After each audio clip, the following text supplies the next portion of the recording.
Татко, прости им, зашто не знаат што прават.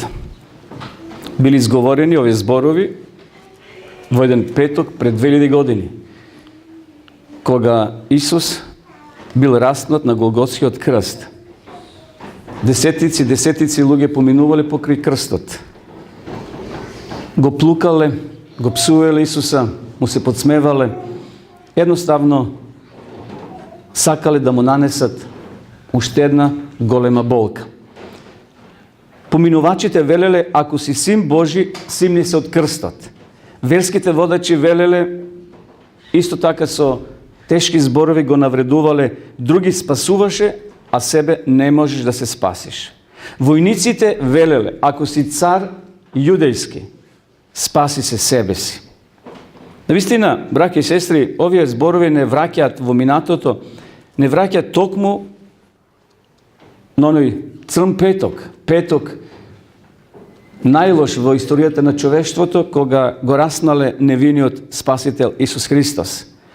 Биле упатени тешки, горчливи зборови. Тие зборови биле заменити со сарказам, со омраза, со непочитување. Зарем не било доволно некој да биде раснат? Зарем не било доволно некој да биде однесен на крст? Зарем не било доволно да биде понизен и осрамотен како најлош криминалец? Зарем клиновите, шајките биле недоволни? Зарем таа трнова круна, односно венец кој го имал Исуса на челото и на главата, не бил доволен? Очигледно и денеска по историјата се повторува. Очигледно за некој тоа не е доволно. Некој да биде затворен и да биде осуден на неколку години. За некој и денеска не е тоа доволно, туку ќе изнајде уште повеќе лоши работи да ги насочи кон оној кој е затворен или кој е раснат. Навистина, зарем не било доволно да го скршат Христовото тело, кој било раснато на Голготскиот крст? Сега сакале и да го скршат неговиот дух. Тоа е уште потешко. Знаете евреите што им правиле кога биле во тие концлогори, се им одземале. И облеката, и накитот, и златните заби им ги ваделе, прстените им ги ваделе, обетките, се им земале. И само ги препознавале со бројка, од 1 па нагоре. На тој начин сакале да им каже дека вие не вредите ништо. Вие сте нула. Исуса сакале овие да го изедначат со нула. Не вредиш, Исусе, ништо. То биле зборови полни со намера да ранат. Знаете, некој кој ќе ти каже лош збор и тој ќе те начека кога ти е тешко, уште повеќе ќе ти даде тешкотија. Уште повеќе шајката ќе ја забоде. Овие зборови на овие луѓе ранувале, создавале зло. Какви се тие луѓе кои и денеска ќе се подсмеваат на некого кој е во тешкотија? Какви се тие луѓе и денеска кои према човекот кој умира му нанесуваат уште поголеми зла? Зарем има денеска такви луѓе? Како може некој да биде толку чврст и на отворена рана да става што? Сол. Така ние велиме. На отворена рана човекот е можеби во тешка ситуација, болна ситуација, поминувани с големи кризи, а ти или јас му даваме уште повеќе сол да го пече, да го боли. Интересно, нешто слично се случувало со Исуса на Голготскиот крст. Какви се тие луѓе кои се подготвени да се ругаат на човек кој умира? Какви се тие луѓе кои се подготвени на човекот кој има јамка околу вратот да му е тргнат столицата или столот, да го поместат и да падне и да се удави, да се обеси. Вистина, браќи и сестри, нема полошо и поболно од зборови кои се со намера упатени некого да ранаат. Така му требаше.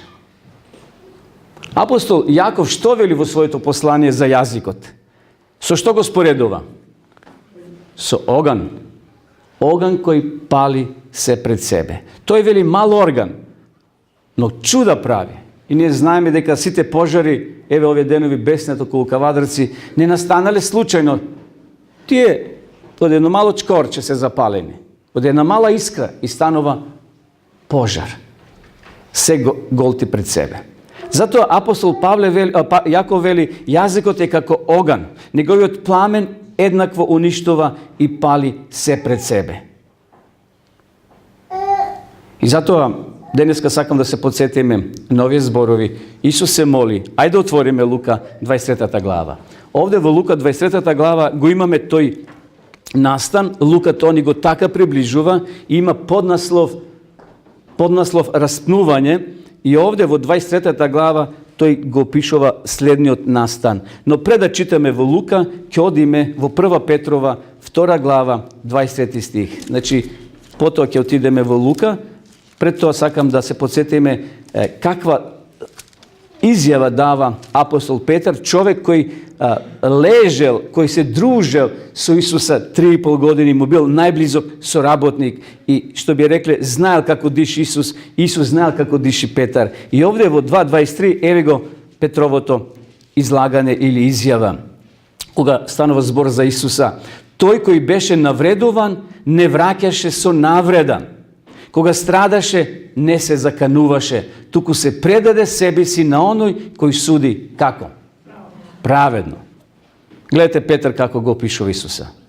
Pa nema, Petar go zna najdobro. Zašto deni noke drugaruvale, se družile, živele. Petar navistina fantastično go opišova svoj prijatelj, svoj spasitelj Isus. Koji beše navredovan, ne vraćaše so navreda. Stradaše, ne se zakanuvaše.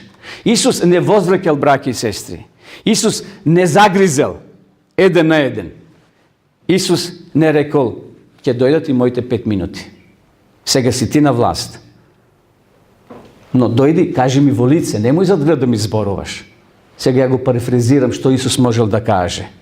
Pričekajte posle 3 dana, ke vidite što će se sluči, koji će voskresna. Ne. Isus ne pronašao takvi zborovi da vozvrati. Petar ne može da gi napiše, zašto ne postojale. Navistina, Isus ne rekol, čekajte, ke dojde i moje vreme.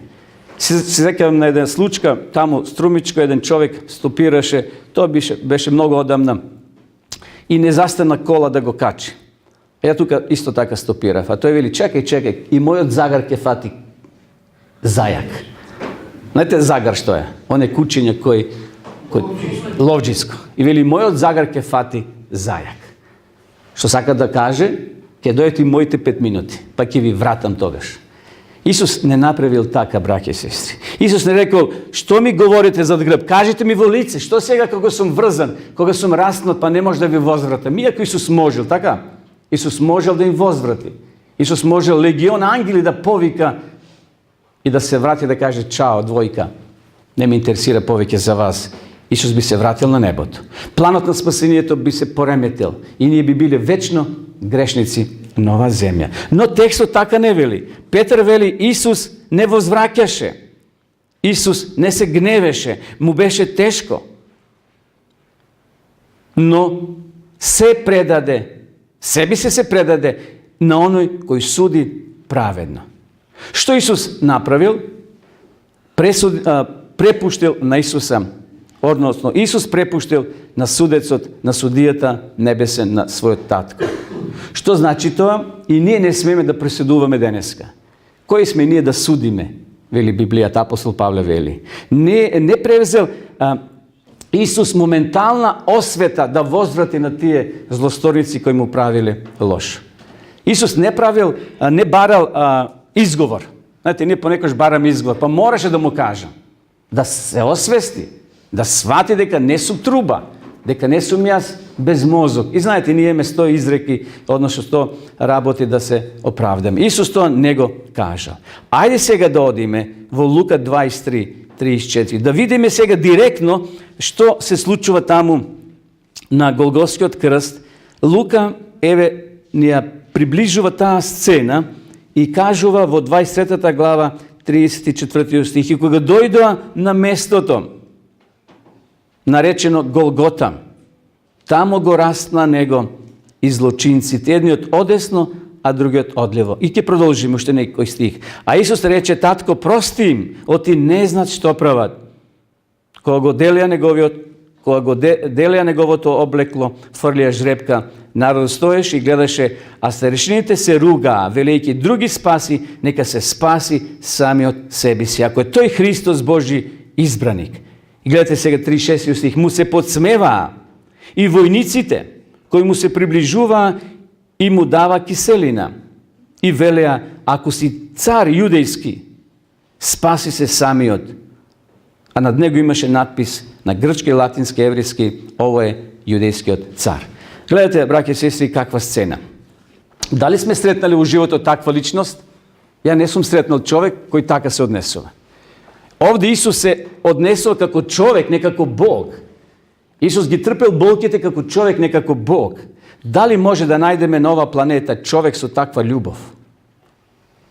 Ако една единствена личност на оваа земја, од овие 7,5 милиарди луѓе кои се живи на оваа планета, ако има причина за освета, тоа бил Исус.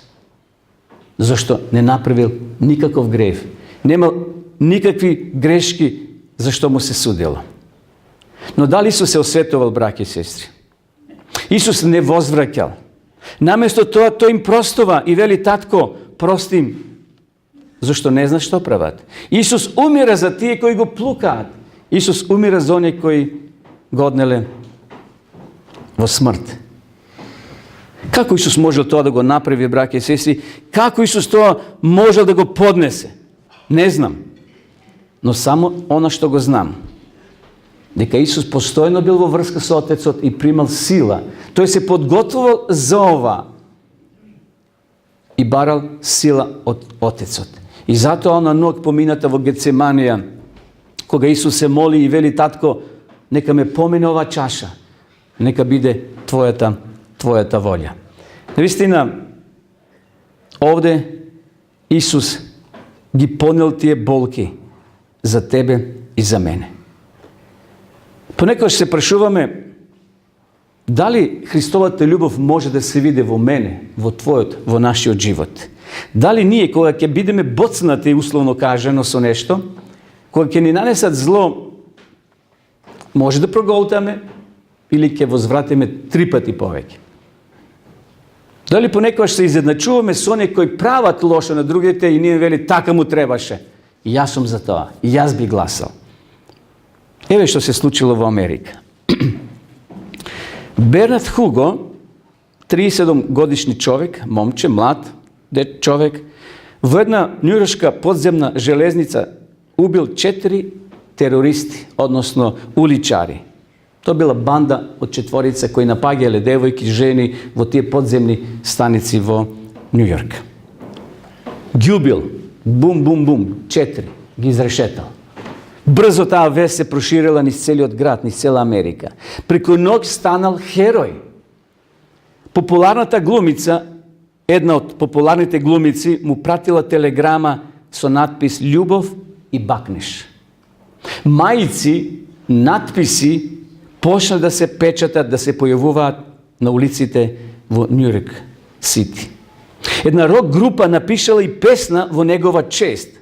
Луѓето собирале пари доброволни за да се фати најдобриот адвокат кој ќе го брани сега овој, зашто направил, извршил убиство, 4 убил, без разлика кои биле тие луѓе, зашто тој нема право да ја земе правдата во своји раце. Луѓе донирале средства да се одбрани овој човек, Бернард Хуго. Луѓето како да живееле, како да едва чекале да се појави една таква личност и да се идентифицираат со него, да застанат позади него за освета, страст за освета.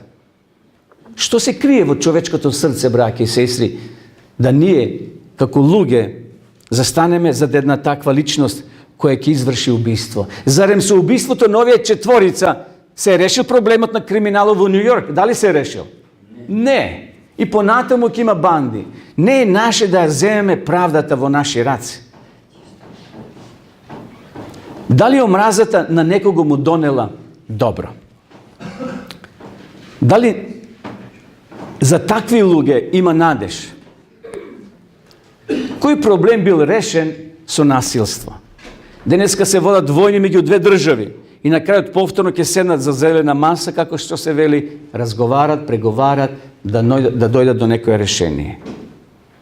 Ne treba da je osudime amerikanskata javnost što go pozdravila ovoj heroj koji vozdrutel novije uličari. No se prešuvame kakvo dobro nosi jedna takva postavka. Ako si te azeme pravdata vo našoj raci, ako si te pukame jedni na drugi, ke se istrebime, nema rešenije, brake i sestri. Omrazata i lutenjetu vo mojeta duša ne se rešava ako ti voзвратам 3 pati poveki.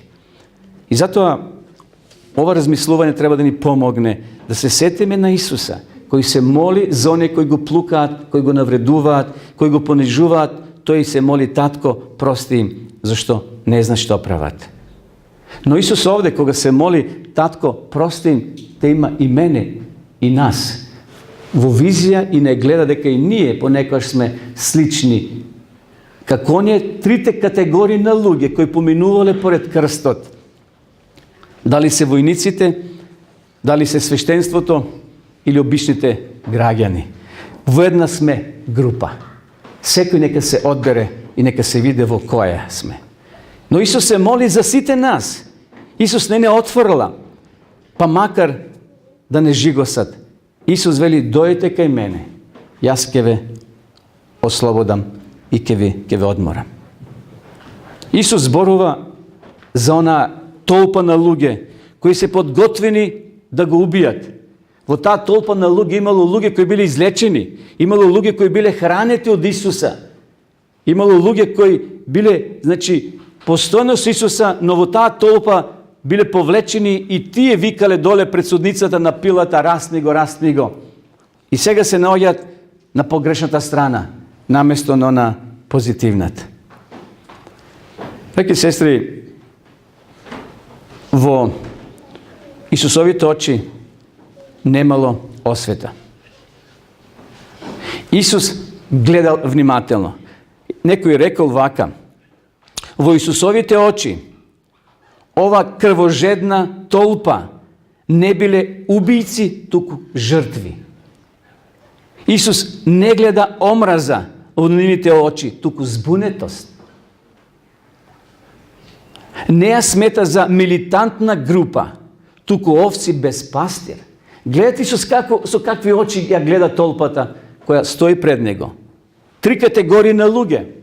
Исус вели, преку своите очи не гледа крвожедна маса на убийци, туку жртви. Не гледа омраза во нивните очи, туку збунетост. И навистина биле збунети многу луѓе. Зашто тука била цела тајфа на свештеници, книжевници, главатари, поглавари. Тие биле во први редови кои викале против Исуса. Обичниот народ бил збунет. Што е сега? Па зарем не очекувавме Месија да дојде? Зарем нашите предци не се молеа? Зарем не учеа во рабинските школи дека ќе дојде Месијата? А сега тие вперуваат први прст во Исуса. Расни го. Затоа Исус гледа во нивните очи збунетост, а не омраза. Така и со нас, браќа и сестри, денеска. Сите ние сме како овци без пастир. И ние понекаш сме збунети од околностите во кои живееме. Ние едноставно немаме или не можеме да ги решиме проблемите секојдневни кои се појавуваат. Ние не знаеме како да одговориме кога е во прашање љубовта и маките. Може само едноставно да бараме помош и мудрост од Господа. Не можеме да го решиме проблемот на нашето старење и умирањето. Тоа е проблем број 1 во општеството. Старееме и умиреме. Се друго се решава. Се друго може се купи, но животот не се купува. Никој не може да го забави своето старење. Ние не сме во состојба тоа да го направиме. Не сме во состојба да ги решиме и да ги спречиме војните. Колку човекот да е мудар, колку да се одржуваат конференции во Обединетите нации, постојано излегуваат, се појават нови војни. Ние сме како овци без пастир, немокни, понекогаш и не знаеме што правиме. Но тоа не оправдува. Не е тоа се причина да кажеме мора тоа да го направам. Не мора. Тоа не оправдува ona nervoza koja se pojava ponekогаш кај нас. Значи, денеска кога неконтролирани возачи газаат деца со автомобили, не смееме да ги оправдаме. Кога педофили се појавуваат, кога хероин се нудат на нашите деца, то не смееме да го ние премолчиме и треба да кренеме глас, секако. Но не физички, да ние земеме правдата во наши раце. Сепак, ние треба да кажеме дека не се служуваме со тоа. Исус на крстот не учи луѓето околу нас да ги гледаме како жртва, не како оние кои се полни со бес и со омраза кон нас. Да ги гледаме како луѓе без пастир кои и таа не ја познават вистината и затоа прават грешки. Еве што значи да простиш на некого. Левис Смет еве што кажа. Повеќе вели не размислувам како личност која те повредила, туку како личност која ти треба. Не ја чувствуваш како личност која е оттугена од тебе, туку како личност која ти припаѓа. Еднаш си го жигосал како личност, силна во злото, но сега го гледаш, ја гледаш како личност слаба и има потреба од тебе. Гледате, се спротивно, но на негативното. Значи, ако некој ме повредил или те повредил, ајде да ги свртиме сега околности и да кажеме дека таа личност е личност која има потреба од тебе. Личност која и треба помош, не да ја оттугеш уште повеќе. Личност која може е некоја жигосана, не сега уште повеќе да ја повреди, да ставиш рана на раната сол, туку да ја гледаш како личност на кој е потребна твоја поддршка, твоја помош. Браќи и сестри, на крстот тоа се случува. Исус не гледа со сосема други очи. Исус не гледа не како грешни, туку како на оние на кои е потребно простување. Исус е тој кој вели дојдете кај мене. Исус еднаш ги расширил раците на Голготскиот крст. Тие раце се уште нас не повикуваат. Се уште нас не повикуваат да дојдеме такви какви што сме. Всушност, и тоа е суштината на обредот кој е пред нас. Обредот Вечера Господова. А пред тоа ќе претходи обредот на понизноста, каде што еден на друг во тивка атмосфера која ќе се изедначиме. Ќе се изедначиме. При обредот на понизноста ние се изедначуваме сите дека сме еднакви пред Бога. И затоа сме денеска овде да го обновиме заветот со нашиот Бог. Кога ние ќе се сетиме на Христовата смрт, на неговите маки, ние треба едноставно да не потикне да размислуваме за себе, за својата грешност. И кога ќе дојдеме кај Христа, ние всушност ги исповедаме нашите гревови пред Него, а Тој ги зема и како што вели Библијата ги фрла во длабините морски. Исус има разбирање за нашите маки. Исус има разбирање за нашите падови. Исус има разбирање за нашата грешност. Тој знае дека сме ние родени како грешни, дека тоа не влече назад, но тоа не е оправдание да грешиме. Туку потик уште повеќе да дојдеме такви кај Христа. А Исус ќе ни прости. И затоа овој обред Исус го воспоставил, браќи и сестри. Овој обред е воспоставен од Исуса, знаејќи дека човекот ќе паѓа во грев, знаејќи дека на човекот му е потребна помош, потик да се повторно врати кај својот татко.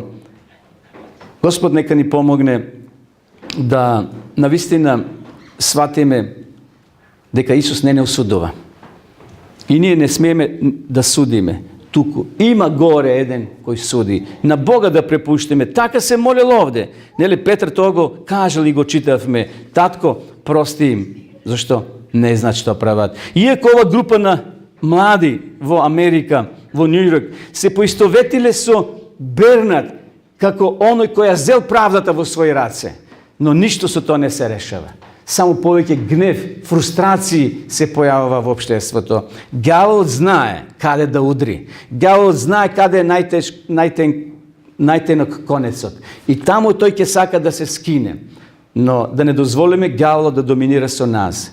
Без разлика што сме, кои сме, што се случило, Какво бреме носиме. Денеска е време, браки и сестри, повторно да се поклониме пред големиот Бог. Повторно да клекнеме еден поред друг и да побареме прошка, ако имаме меѓусебна, но пред се да побареме прошка од нашиот Спасител и Господ Исус Христос. Ако никој не разбира на ова земја, а има некои работи не можат луѓе да не разберат, има еден горе, а тоа е Бог, кој не разбира 100%. Тој ги разбира нашите терети, тој ги разбира нашите проблеми, тој ги разбира нашите фрустрации со кои се соучуваме секојдневно.